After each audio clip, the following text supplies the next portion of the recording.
Just while we're having a cup of coffee in the morning, the figures are out, and they are these. 540,000 people are now not paying their television licence to the government. Can you believe it? In Great Britain, in the modern era, that we get taxed for watching television. Can you believe it? Now that people have a choice, and this is the important bit, they're on Netflix, there's Amazon, there's Disney Channel, there's a whole plethora of other options to choose from.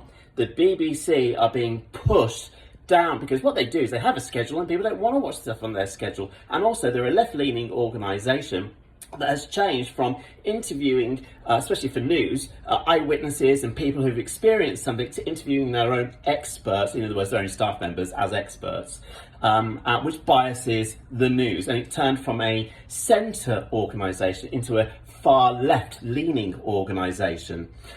Which, doesn't bother me per se, but it's not representative of the country. And that's what's important. The BBC went from a centre organisation to a far left organisation, essentially leaving out a whole bunch of the population. And they're wondering and complaining why people have left and don't want to pay their television licence. So how do you get away with not paying your TV licence? And I haven't had one for 20 years. So here's how.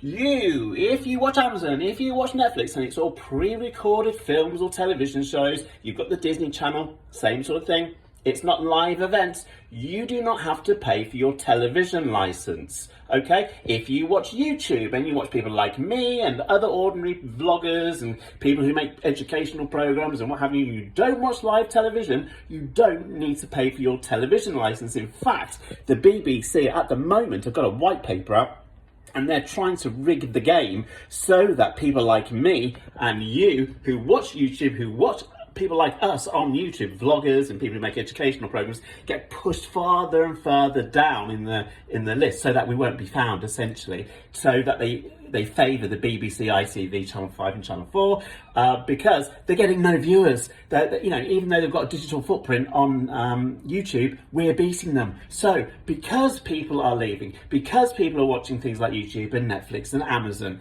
the BBC is losing, and they have lost 540,000 more people on top of the millions of people who already don't pay their television licence. So why don't you put the money back into your pocket, stop paying the television licence, and go outside and do something less boring instead?